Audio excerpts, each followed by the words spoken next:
Praise the Lord. കർത്താവിൻ്റെ പരിശുദ്ധമുള്ള നാമം വാഴ്ത്തപ്പെടുമാറാകട്ടെ. വളരെ ദുഃഖത്തിലും എന്താ ഇവിടെ എന്ന് പറയണമെന്ന് എനിക്കറിയത്തില്ല.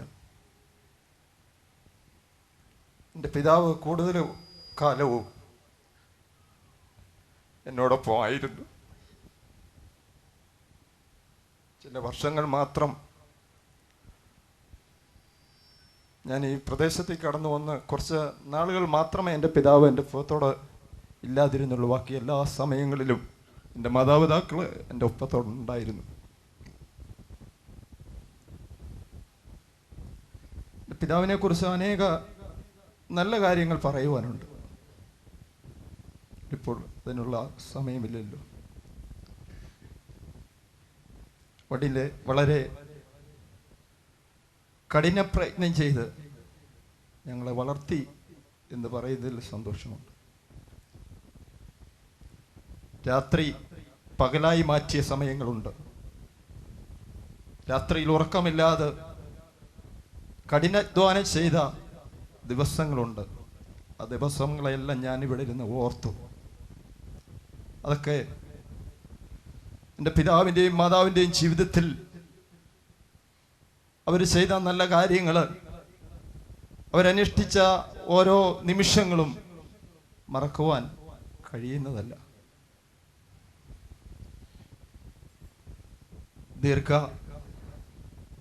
കർത്തൃദാസന്മാർ പറഞ്ഞതുപോലെ 87 വർഷം ഈ ഭൂമിയിൽ ജീവിച്ചു.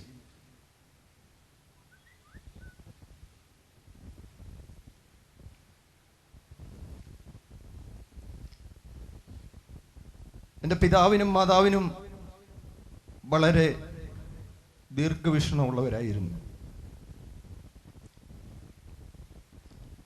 എൻ്റെ പിതാവെന്ന് പറയുന്നത് മറ്റുള്ളവരെ സ്നേഹിക്കുന്നതിലും കരുതുന്നതിലും മറ്റുള്ളവരെ ഓർക്കുന്നതിലും ഒക്കെ വളരെ പ്രാധാന്യം കൊടുത്തിരുന്നു. ഞങ്ങളുടെ കുടുംബത്തിലുള്ളവരെ സ്നേഹിക്കാൻ ഞങ്ങളെ പഠിപ്പിച്ചു. അത് പണമുള്ളവരെ മാത്രമല്ല, പാവം പിടിച്ച ഞങ്ങളുടെ കുടുംബത്തിൽ ആരൊക്കെ ഉണ്ടോ അവരെയൊക്കെ സ്നേഹിക്കണം, അവരെയൊക്കെ കരുതണം. അവർക്ക് ചെയ്യേണ്ട കടപ്പാടുകൾ, അവർക്ക് ചെയ്യേണ്ട കാര്യങ്ങളൊക്കെ ഞങ്ങളുടെ മാതാപിതാക്കൾ ഞങ്ങളെ പഠിപ്പിച്ചു.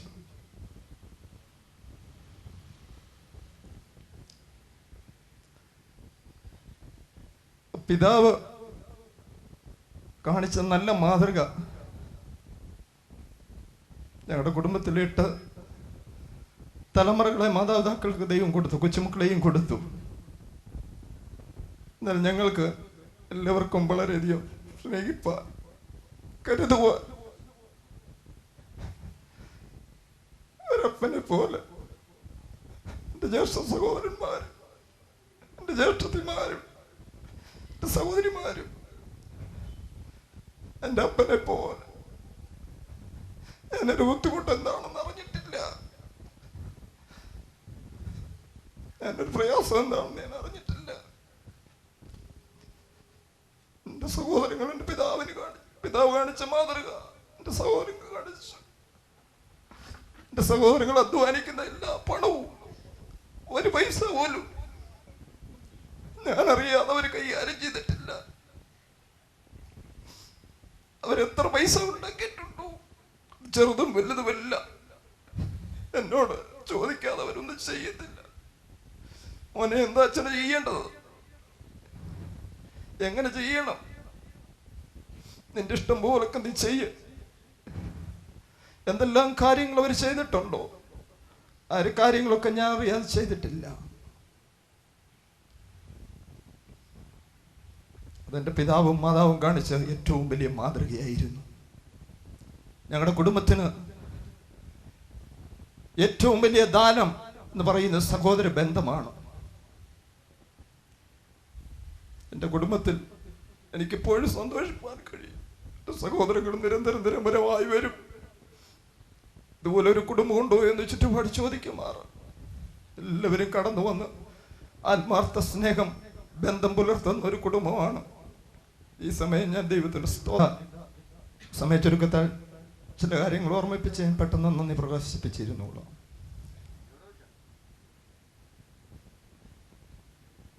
കഴിഞ്ഞ 5 മാസം എൻ്റെ പിതാവ് കിടപ്പിലായി. ഇൻഡോ അമേരിക്ക ഹോസ്പിറ്റലിൽ 1 മാസത്തോളം എൻ്റെ പിതാവ് ആയിരുന്നു. ആ സമയം ഞാൻ ദൈവത്തോട് പ്രാർത്ഥിച്ചു, കർത്താവേ, എൻ്റെ പിതാവ് മരിക്കണമെങ്കിൽ ചില മാസങ്ങളെങ്കിലും എൻ്റെ ഭവനത്തെ കടന്നു വന്ന് എന്നോട് ഒരുമിച്ച് ഞങ്ങളുടെ എല്ലാവരുടെയും ആ സ്നേഹം, ആ പിതാവിന് ചെയ്യുവാനുള്ള കടപ്പാടുകൾ എന്തൊക്കെയുണ്ടോ അതൊക്കെ സകലം നിർവഹിച്ച് മാത്രമേ എൻ്റെ പിതാവിനെ ദൈവം വിളിക്കാവുന്നു. ഞാൻ ദൈവത്തോട് പ്രാർത്ഥിച്ചു. ഇവിടുന്ന് 1 മാസം കഴിഞ്ഞ് കോഴഞ്ചേരി മുത്തൂറ്റ് ഹോസ്പിറ്റലിലേക്ക് കൊണ്ടുവന്നു. അവിടെ ഈ 1 മാസം വിശ്രമിച്ചു. അത് കഴിഞ്ഞ് 3 മാസം ഭവനത്തിൽ വിശ്രമിച്ചു. മാറി മാറി മാറി മാറി ആരെയും ഒഴിച്ചു നിർത്താൻ പറ്റത്തില്ല. ഒറ്റ വ്യക്തി പോലെയും ഒഴിച്ചു മാറ്റാൻ പറ്റത്തില്ല. മക്കളെയും അവരുടെ തലമുറകളും അവരുടെ കുഞ്ഞുങ്ങളും ചെയ്യുവാനുള്ള, പിതാവിന് ചെയ്യുവാനുള്ള കടപ്പാടുകൾ എല്ലാം നിറവേറ്റി.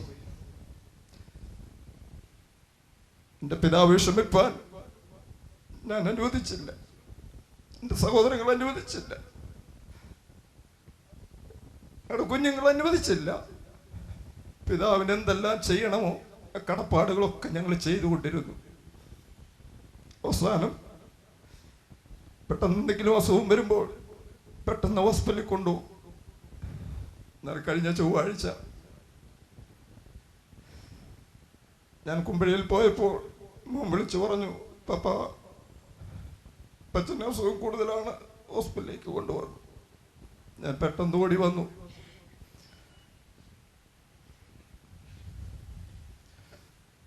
എനിക്ക് അന്നേരം മനസ്സ് തോന്നിയില്ല ഹോസ്പിറ്റലിൽ കൊണ്ടുപോകാൻ. രാവിലെ വന്ന് മുത്തൂറ്റ് ഹോസ്പിറ്റലിൽ സിസ്റ്റർമാർ വന്ന് ചെയ്യേണ്ട കാര്യങ്ങളൊക്കെ ചെയ്തിട്ട് അവർ കടന്നുപോയി. എന്നാൽ കുറച്ച് കഴിഞ്ഞ് വളരെ ക്ഷീണിതനായി 10 മണി മുതൽ പ്രാർത്ഥനയും പാട്ടും ആരംഭിച്ചു.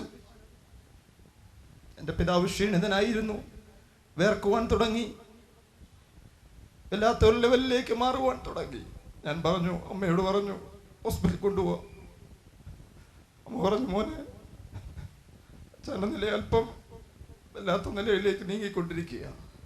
ഈ സാഹചര്യത്തിൽ തന്നെ ഹോസ്പിറ്റലിൽ കൊണ്ടുപോയാൽ ഹോസ്പിറ്റലിൽ ചെല്ലുമ്പോൾ തന്നെ ഒരു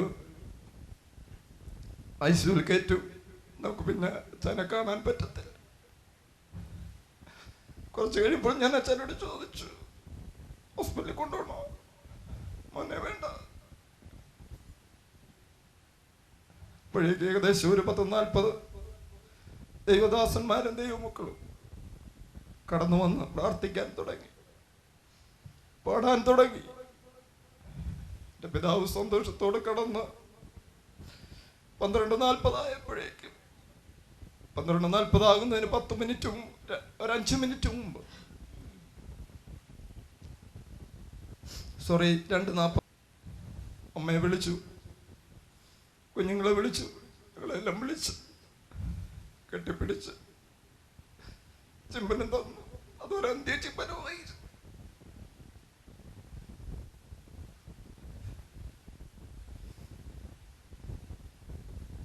എന്നാൽ ക്രിസ്തീയ പ്രത്യാശ വെച്ച്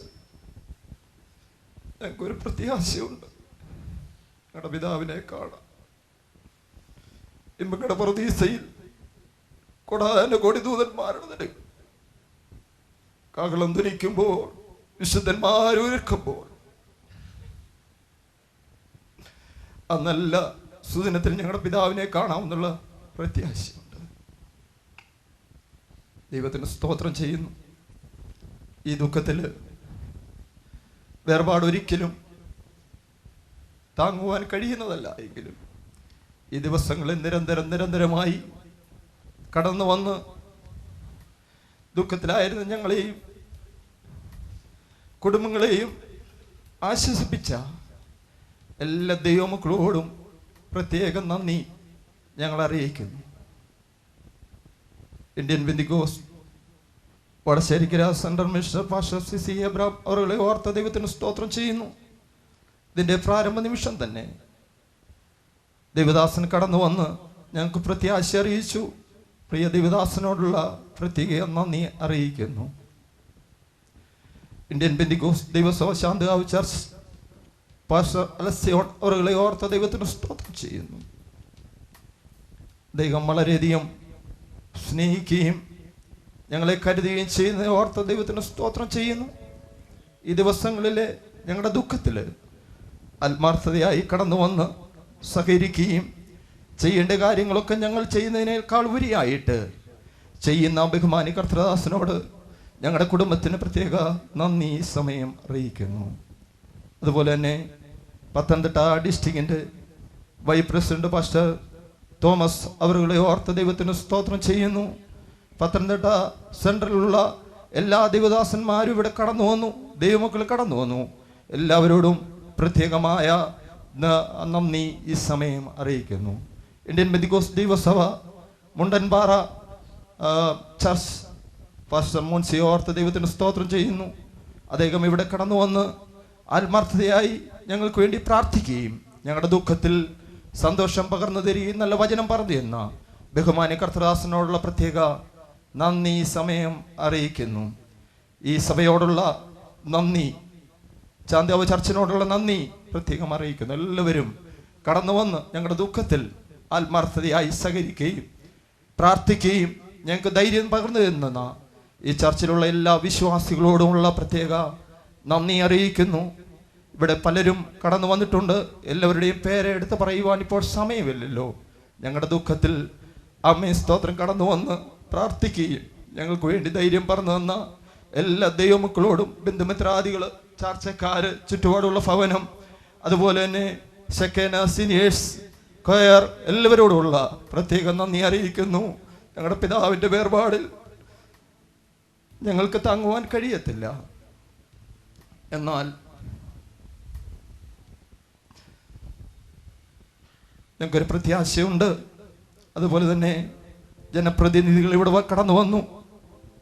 റാന്നിയുടെ ബഹുമാന്യ MLA ആയിരിക്കുന്ന രാജു എബ്രഹാം സാർ ഇവിടെ കടന്നു വന്നിട്ടുണ്ട്. അദ്ദേഹത്തെ ഓർത്ത ദൈവത്തിന് സ്തോത്രം ചെയ്യുന്നു. ഞങ്ങളുടെ കുടുംബത്തിൻ്റെ പ്രത്യേക നന്ദി അറിയിക്കുന്നു. സ്നേഹമുള്ള CC എബ്രഹാം പാസ്റ്റർ അടക്കം ഇവിടെ എത്തിച്ചേർന്നിരിക്കുന്ന പാസ്റ്റർമാരെ, സ്നേഹമുള്ളവരെ, വന്ധ്യപിതാവിൻ്റെ ആകസ്മികമായ വേർപാടിൽ കുടുംബത്തിൻ്റെയും ബന്ധുജനങ്ങളുടെയും ഇവിടെ കൂടിയിരിക്കുന്ന എല്ലാവരുടെയും ദുഃഖത്തിൽ ഞാനും പങ്കുചേരുകയാണ്. എല്ലാ വേർപാടുകളും ദുഃഖകരമാണ്. ഏറ്റവും പ്രിയപ്പെട്ടവരുടെ വേർപാട് നമുക്കാർക്കും തന്നെ താങ്ങാൻ കഴിയുന്നതല്ല. IPC സഭയെ സംബന്ധിച്ച്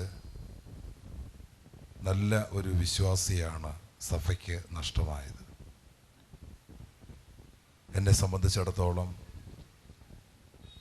വളരെ വർഷങ്ങളായി ഏറ്റവും അടുത്ത ബന്ധം, ആ ബന്ധമാണ് ഈ ശവസംസ്കാര ശുശ്രൂഷ ചടങ്ങിലേക്ക് എന്നെ എത്തിച്ചത്. ഒട്ടേറെ സന്ദർഭങ്ങളിൽ വലിയ തോതിലുള്ള സഹായങ്ങൾ പ്രിയ പിതാവ് എനിക്ക് നൽകി. എല്ലാത്തിനും ഞാൻ നന്ദി പറയുന്നു. ഏറ്റവും സ്നേഹത്തോടെ ഏവരുമായും ഇടപെടാനും എല്ലാം ഉള്ള പിതാവിൻ്റെ പ്രത്യേക കഴിവ് പ്രത്യേകമായി ഞാൻ ഓർക്കുന്നു. സഭയെ സംബന്ധിച്ചിടത്തോളം ഏവർക്കും മാതൃകയായ ജീവിതം നൽകിയ ഒരു വിശ്വാസിയാണ് നമുക്ക് നഷ്ടമായത്.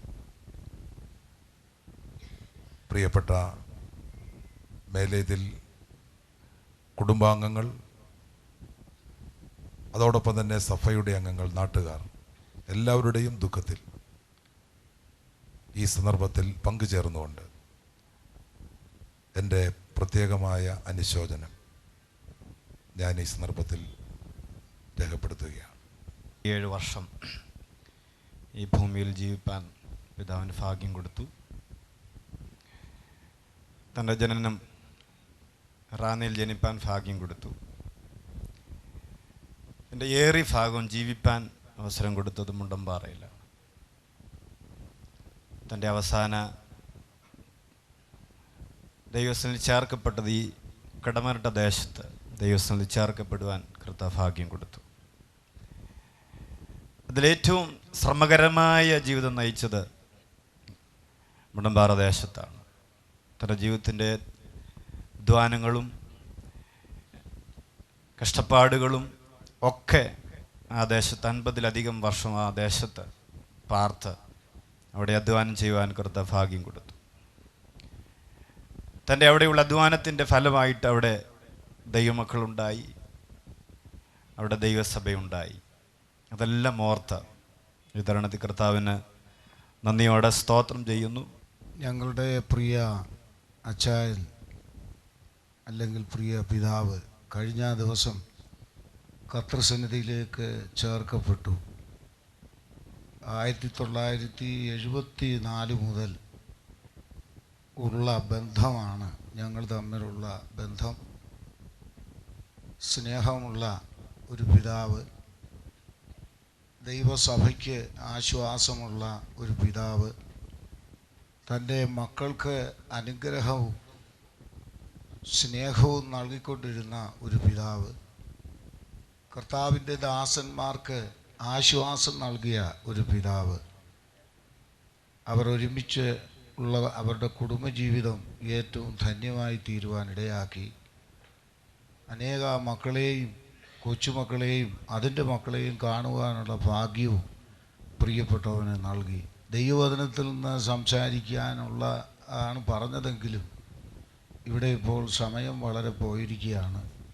കഴിഞ്ഞ ദിവസങ്ങളിലും മരണ ശുശ്രൂഷകളിൽ സംബന്ധിച്ച് ദൈവവചനം സംസാരിക്കാനുള്ള അവസരങ്ങൾ ഉണ്ടായിട്ടുണ്ട്. എന്നാൽ ഇപ്പോൾ ദൈവവചനത്തിൽ നിന്ന് സംസാരിക്കാനുള്ള സമയമില്ലാത്തത് കൊണ്ട് ഒരു വാക്യത്തിൻ്റെ ഒരു വാക്ക് മാത്രം പറഞ്ഞ് ഇരുപ്പാൻ ആഗ്രഹിക്കുന്നു. യെശയ്യാ പ്രവചനം 26-ാം അധ്യായത്തിൻ്റെ 19-ാം വാക്യം ഇങ്ങനെയാണ്: എൻ്റെ മൃതന്മാർ ജീവിക്കും, എൻ്റെ ശവങ്ങൾ ഉയർത്തെഴുന്നേറ്റ് വരും. ഇവിടെ ഈ പെട്ടിയിൽ കിടക്കുന്ന ഞങ്ങളുടെ പ്രിയപ്പെട്ടവൻ്റെ മൃതശരീരമാണ്. ഇതാരുടേതാണെന്ന് ആ വാക്യത്തിലുണ്ട്, എൻ്റെ മൃതൻ. അടുത്തത് എൻ്റെ ശവങ്ങൾ. ഈ ശവം ആരുടേതാണ്? ഇത് മക്കളുടേതല്ല, മറ്റാരുടെയല്ല, ഇത് ദൈവത്തിൻ്റെ ശവമാണ്. എന്തുകൊണ്ടാണ് ഈ ശവം ദൈവത്തിൻ്റേതായത്? ഈ